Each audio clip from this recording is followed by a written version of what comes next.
Hi everyone, welcome back. Myself Madhunima, I am an SD at Grostex Automation Solution. In today's video, I am going to walk you through an automated bid qualification system that we recently built for a construction and MEP contractor.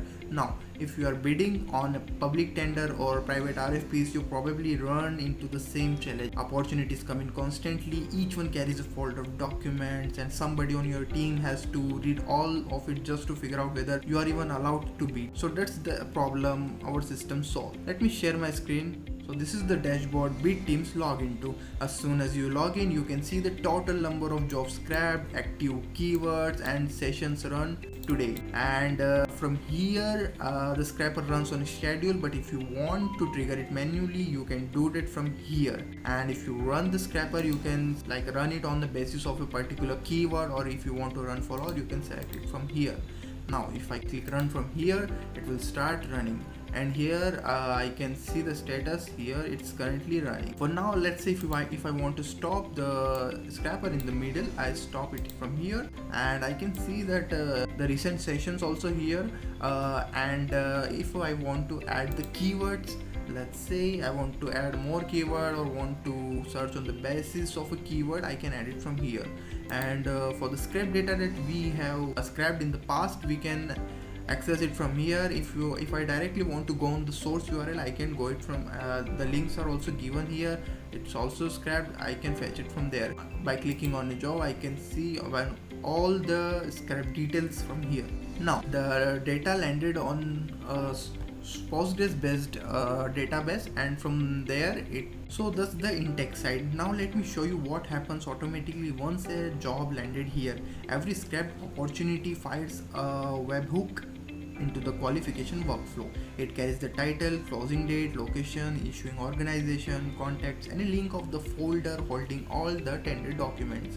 From this point on, nobody touches anything until there's a word. The first block retrieves the document, it searches the link folders, download every file and route them by type.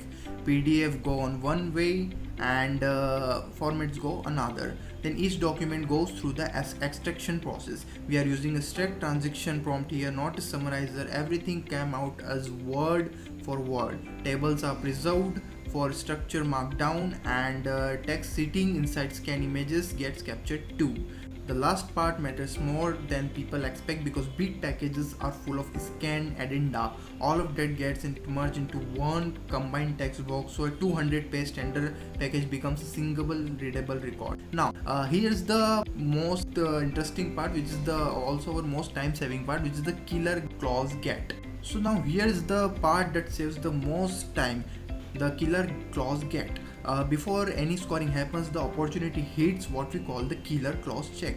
The system compares the RFP against a stored profile of the firm's actual capability, which includes license states, insurance limits, bonding capacity, license held, MBE and WB availability, along with minimum revenue and years in business. It screens 6 categories of hard disqualifier, such as residency, insurance, license, bonding, MBA and WB participations in pre-qualification status. If even one of those isn't met, the pipeline stops right there.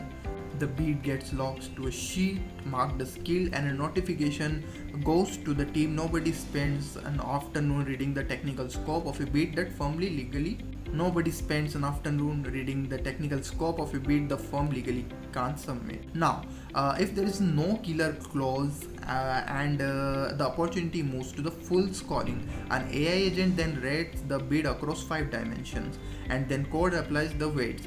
Its schedule and resources at 25%, technical scope at 25%, contract or legal at 20%, client and payment 15%, and strategic at 15%, and also it sums up to 100. Now alongside that, we can run the deterministic keyword matching against the firm's core scope, data centers, HVAC, electrical, MEP. So strategic fit is measured, not guessed. The weight results you into a verdict, and 70% is a strong go, 50 to 70 is a conditional go, and 50 or below is a no-go. Now everything lands in a Google Sheet, and with more than 35 filled in, such as project details, market sector, scope summary, a mandatory and insurance requirement or not, strengths, weakness, win probability, a required action, all 5 scores, and the final verdict. A notification goes out as each one completes, so the team starts and the day with a ranked pre-qualified shortlist instead of the folder of PDF. So this is how the system works. If you are looking to build similar for your bidding, tendering or document review process, feel free to reach out to GrowStacks. We can discuss whatever use case you might have in mind. Thank you so much, and I will see you in the next video.